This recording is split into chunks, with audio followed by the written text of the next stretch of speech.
风波骤起，一场本该属于欢笑的夜晚却被意外点燃。没有人会想到，一个洋溢着笑声、掌声与祝福的庆功宴会在短短几个小时后引爆全网情绪。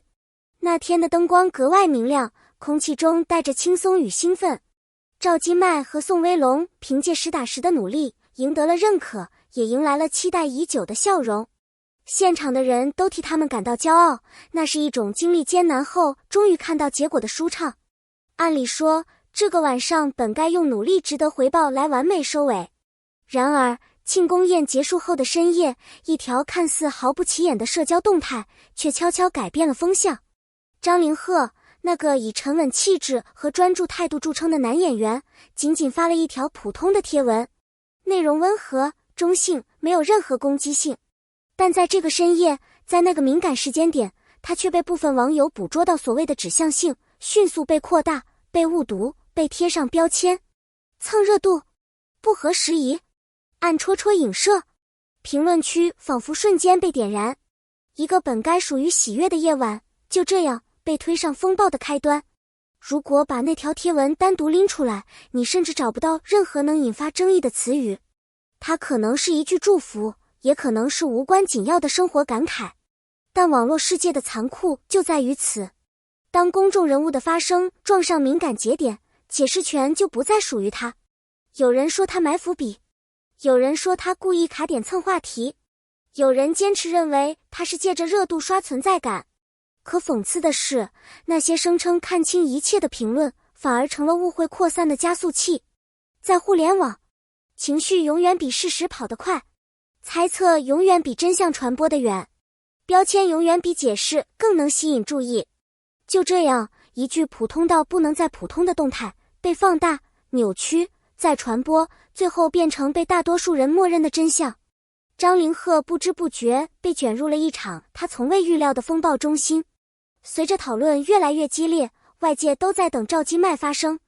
按娱乐圈的惯例，沉默通常是最安全的选择，但赵今麦却偏偏不走这条路。他站出来了，不是情绪化的回击，不是推责任，也不是撇清关系，而是用非常干净、坦荡的一句话定住了混乱的节奏。合作是合作，朋友是朋友，不要因为外界的误读破坏人与人之间的信任。没有火力，却有力量；没有情绪，却精准命中网络乱象的核心。这句话犹如一记重锤，让失控的舆论突然安静了下来。他告诉所有人，清醒是成年人的锋芒。这份刚不是冲动，而是克制与担当。赵今麦表态后，讨论区出现两种显著力量。第一种，粉丝的肯定与骄傲，这就是我喜欢的他，坦荡又清楚，不留误会空间，果断不拖泥带水，太难得了。粉丝看到的是他的勇敢与底线。第二种，路人的理性回流，原来只是误会，网友确实有时太敏感，当事人一句话比猜测靠谱多了，舆论逐渐冷却，秩序重新建立。这一刻是当事人的清醒让所有人回归理智。在争议高峰期，很多人以为张凌赫会回应，会澄清，但他没有，他选择了沉默，不是因为心虚，不是因为怕事情变大，而是因为他明白，当声音越多，误解也越多，解释只会被重新解读，越解释越乱，越澄清越被曲解。真正成熟的人知道，有些事情越说越坏，不说才是最好的回应。沉默是一种极难做到的自控力，也是职业演员的稳重。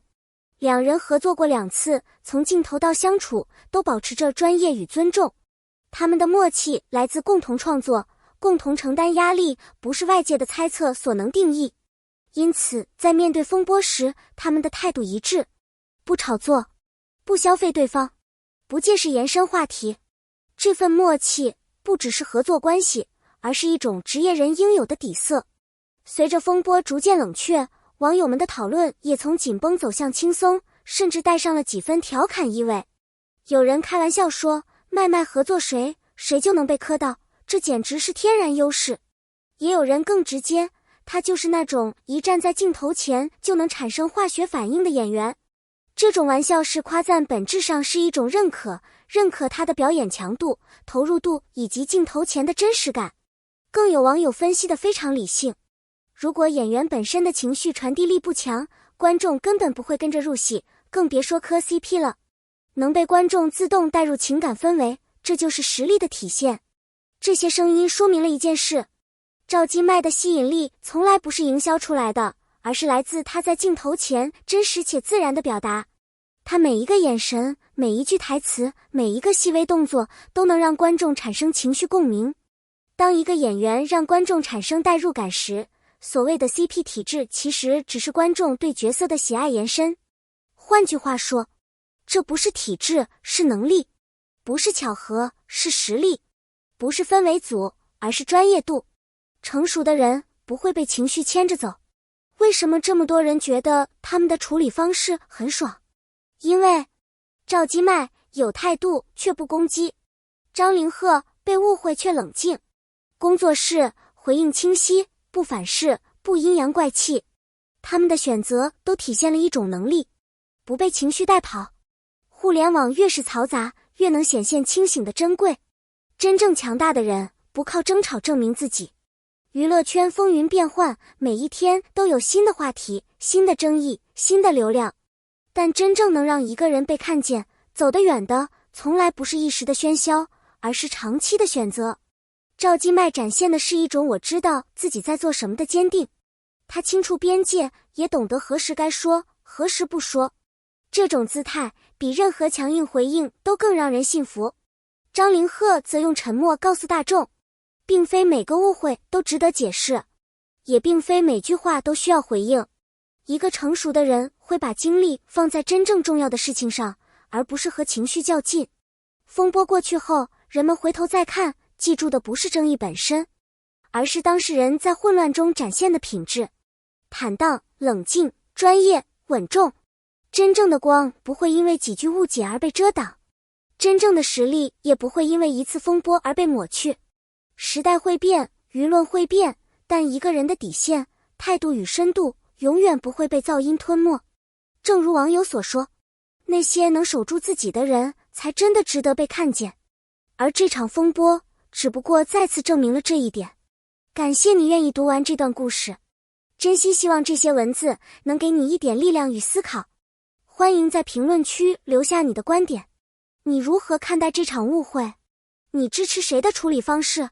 你觉得网络环境应不应该更理性？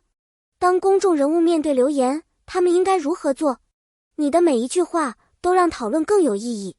如果你愿意，也欢迎订阅一下，这样你就不会错过之后的精彩内容。感谢你的陪伴，我们下次再见。